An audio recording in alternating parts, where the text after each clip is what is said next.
last 10 years, the Electronic Privacy Information Center, which is based in Washington, D.C., has taken the occasion of the Computers, Privacy, and Data Protection Conference here in Brussels to present our annual Champion of Privacy Award. I want to thank the organizers and Rosamund and Paul in particular for their help with this. This year we're proud and privileged to be able to do joint awards with the CNIL-Inria, who are going first to present their awards for privacy protection, and then we will present the EPIC Champion of Privacy Awards. And by the way, the bar remains closed until we're done. So there is simply no benefit in going next door and waiting for the bar to open. They're under instruction. But you will be rewarded. So please stay with us, and then we will serve you drinks.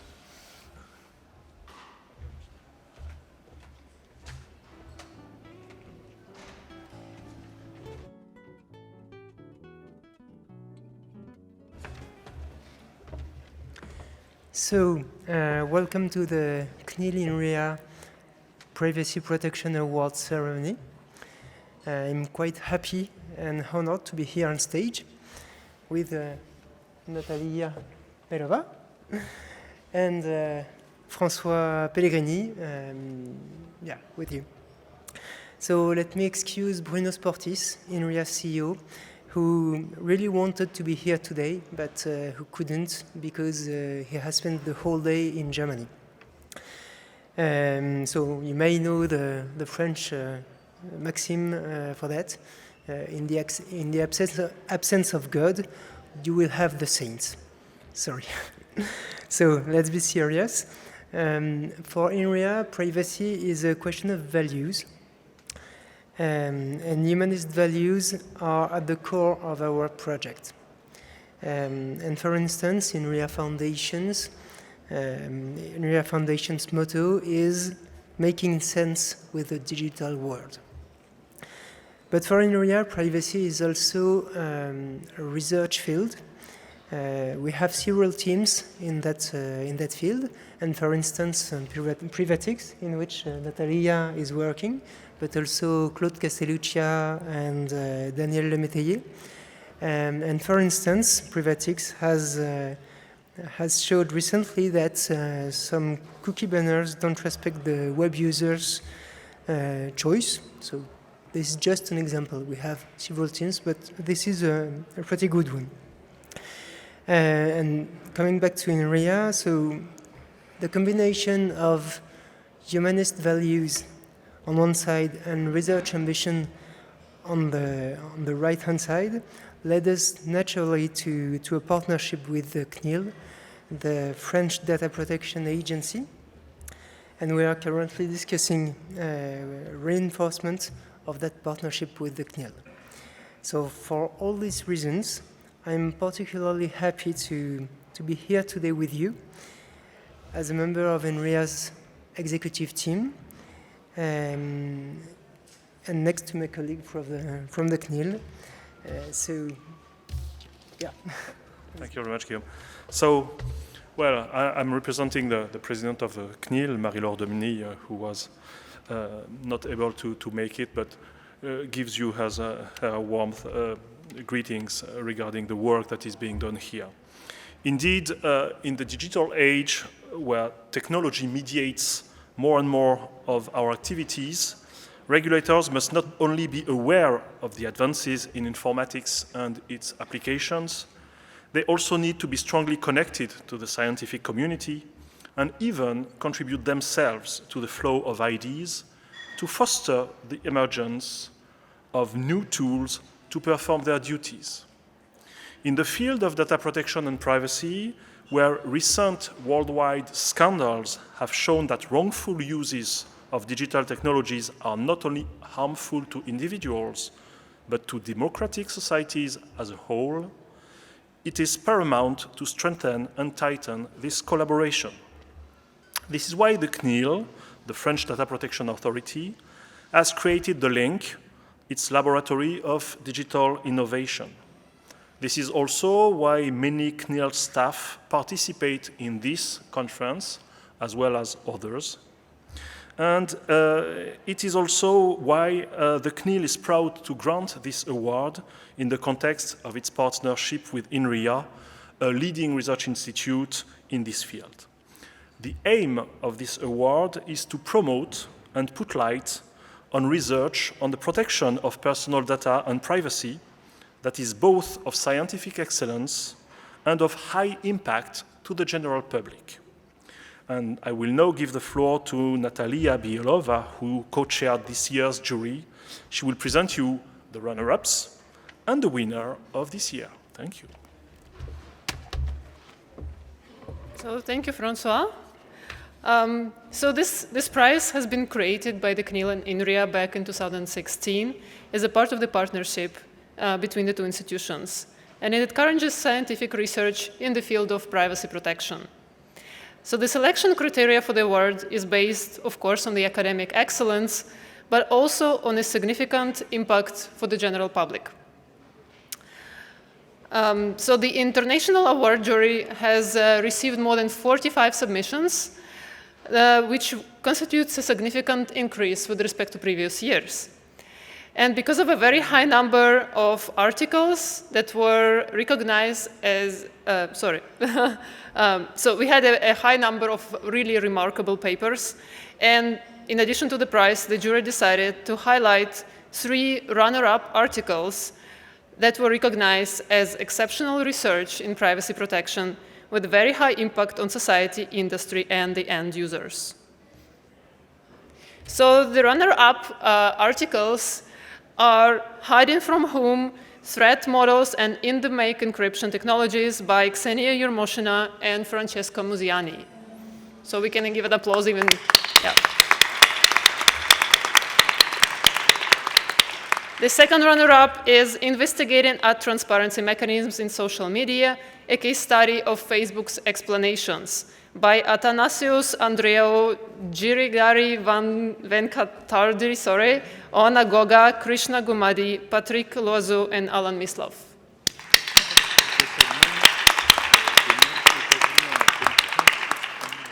And the third runner-up is Knock Knock, Who is There? Membership Inference on Aggregate Location Data by Apostolos Pyrgelis, Carmela Troncorso, and Emiliano De Cristofaro.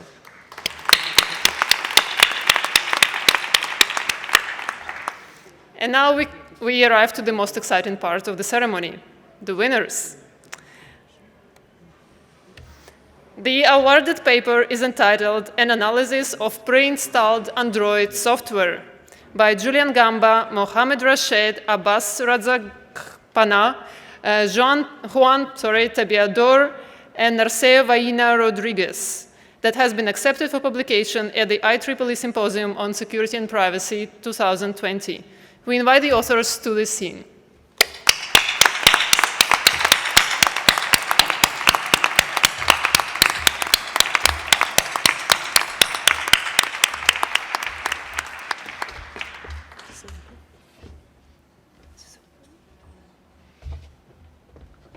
Yeah, we have to switch.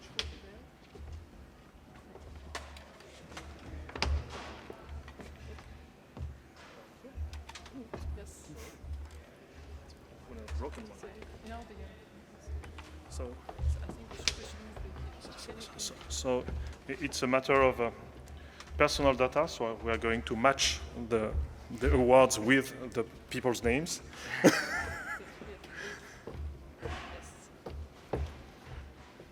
So, congratulations.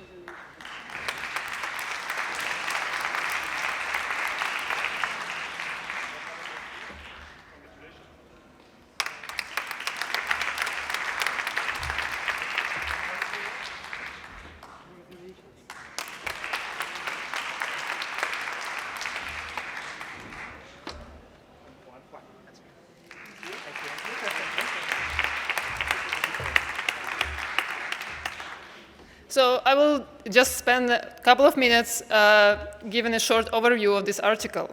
So the article investigates the privacy and security issues associated to pre-installed software on Android devices and their supply chain. As opposed to user-installed software, pre-installed apps are privileged and can operate without user consent, bypassing the Android permission system without any possibility of opting out. The study conducted is impressive in terms of the number of applications, device models, and vendors analyzed, as well as the depth of the study through static and dynamic analysis approaches. This paper has a high impact on end users and on privacy regulation, as it describes practical ways in which companies and the applications they create may cooperate as an ecosystem to bypass data protection safeguards. It brings attention to the need to develop system audit tools for mobile applications that do not consider only the behavior of individual applications, but also their interactions. We congratulate the authors again, and we would ask if you want to say a couple of words.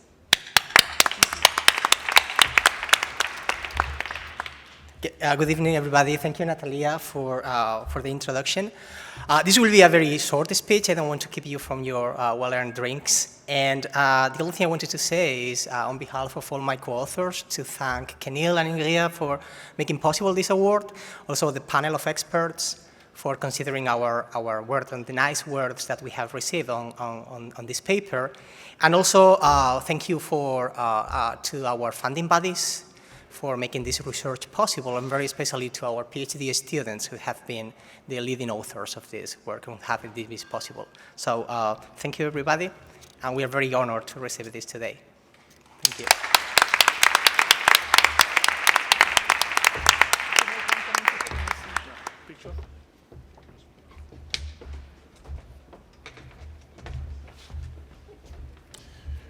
Well, thank you very much to the CNIL-Inria. We have our photographs. The alcohol is still under lock and key, in case you're getting restless.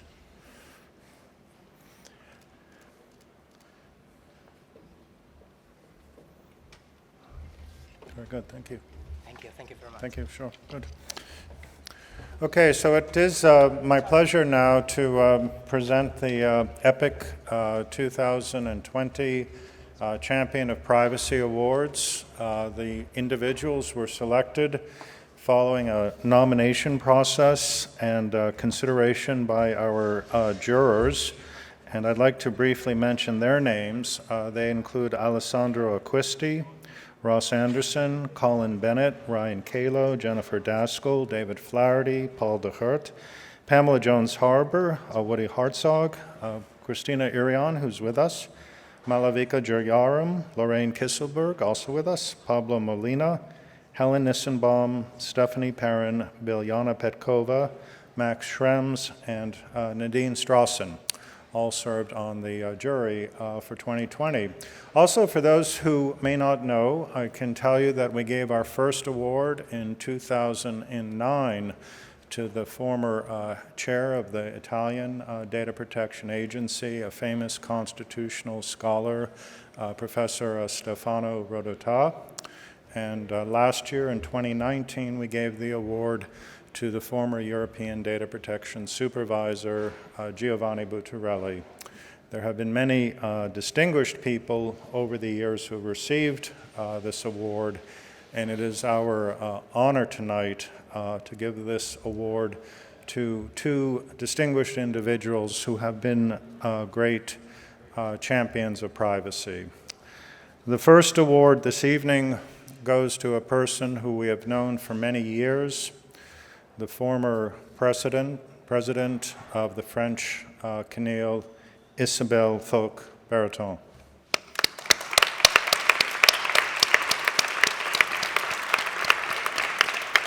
I hope Isabelle is here. As she's coming up, I'd like to say a few words, so please come up. Yes, good.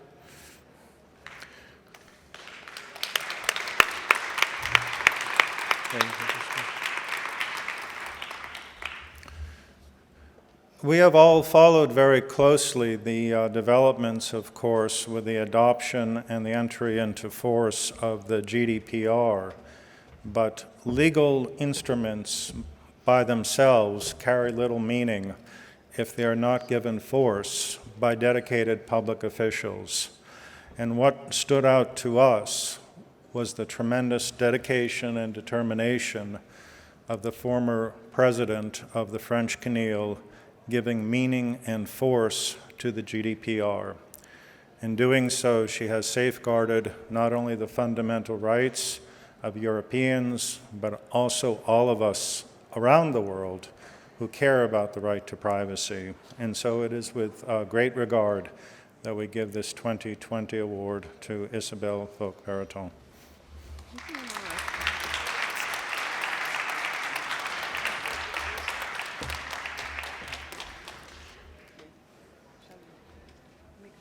Yes.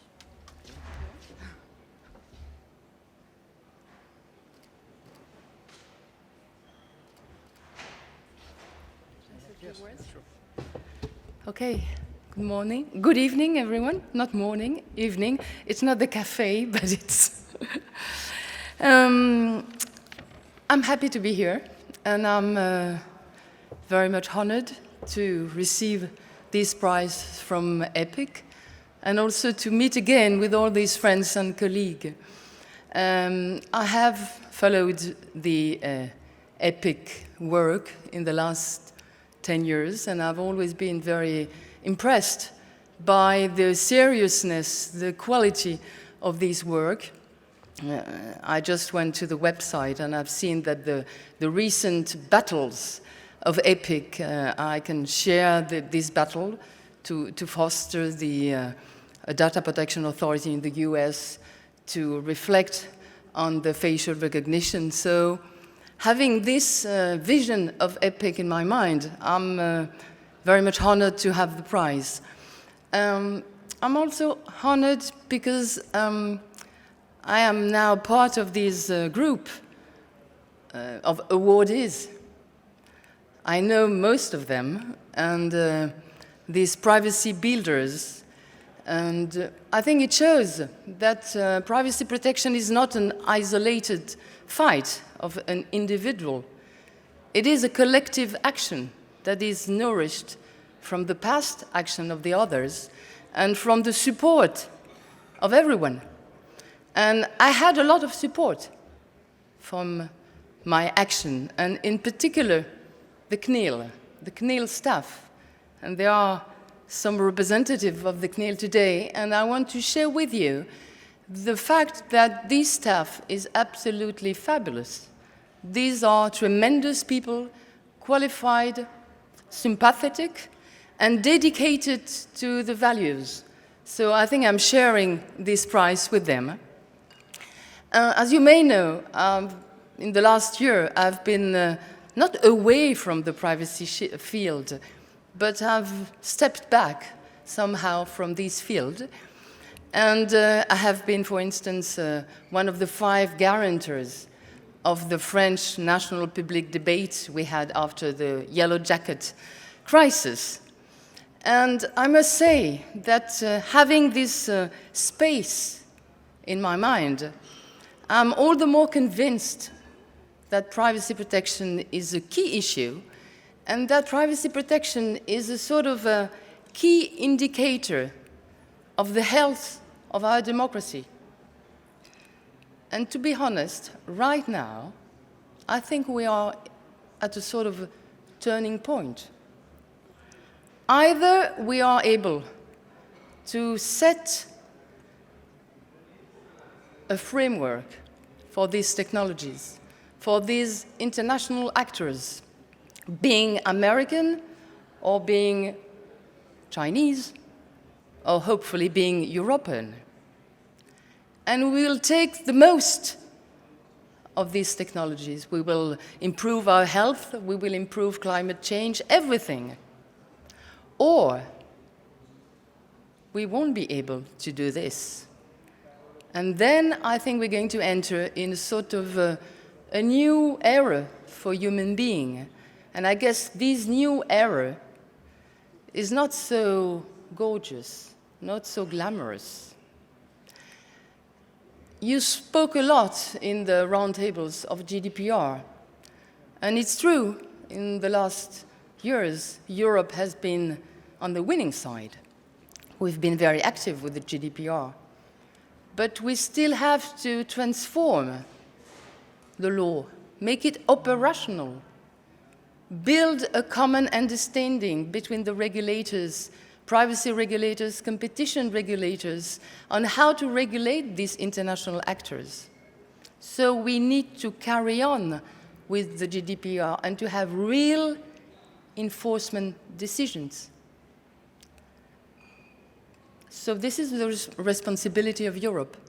The responsibility of the rest of the actors is, of course, to participate to this international discussion, because we need, between all the people that are thinking along the same lines, to work together and to make sure that the regulatory framework that is going to emerge will be up to our principles and values. And there are still a lot of work to do, and we had the roundtable of facial recognition, and we've seen that there are new questions, new concerns. So I believe that EPIC is an active leader of this international discussion, and I'm all the more happy and thankful to have received the prize today. So thank you, and thank you very much.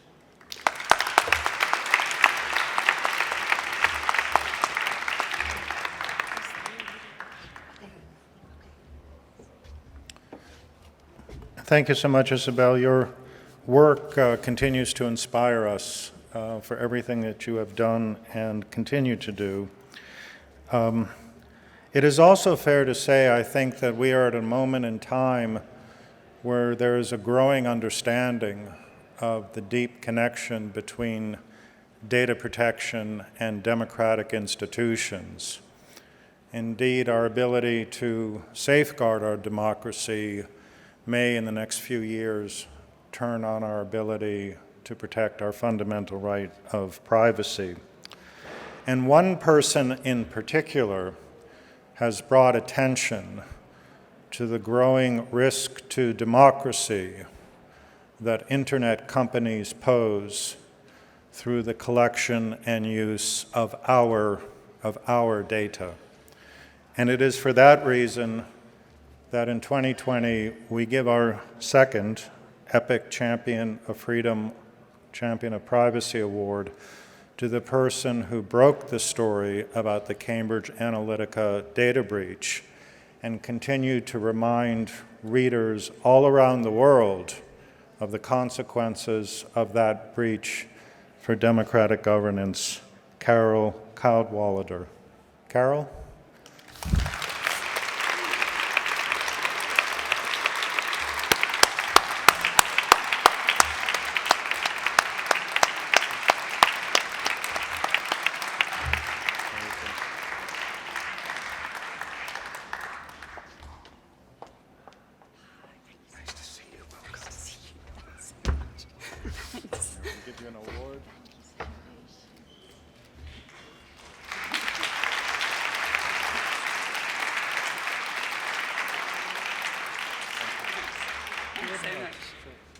Thank you so much. I'm very touched and very honoured to be here, and very unworthy, I have to say. As a journalist, you know, we're a visible and loud force in society, perhaps, but we can only do what we do because of the incredibly detailed and exacting work done by people who are here today, by scholars and academics and NGOs and regulators and policymakers. And for that, I'm extremely grateful for all of you who've lent me your expertise and continue to be out there trying to figure out what this landscape means. I've been very fortunate that I had certain people who really sort of held my hand and led me into this world as a complete outsider. And so I'd just like to mention Paul-Olivier de Hey in Switzerland, and Ravi Naik in London, and David Carroll in New York, who all sort of introduced me to the wild and disturbing and dystopian world of data and the ways that it's used. And what I hadn't really figured on when I came here today was I just stepped off the Eurostar, arrived in Brussels. The first person I saw was an anti-Brexit campaigner who was coming to say goodbye to the European Parliament.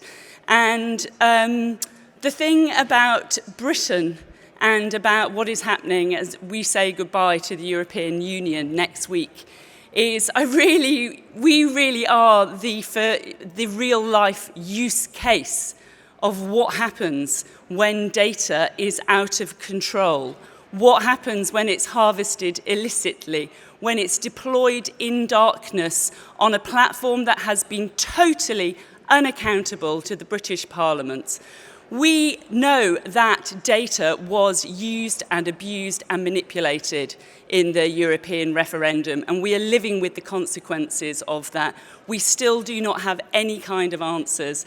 And so all I will say is that I hope the example of what has happened in Britain will inspire you in your daily work to work even harder and to apply even more of your expertise and thinking into how we need to figure out this world, how we desperately need to hold these companies to account, and how we have to really regulate the shit out of them to have any hope of surviving. Thank you.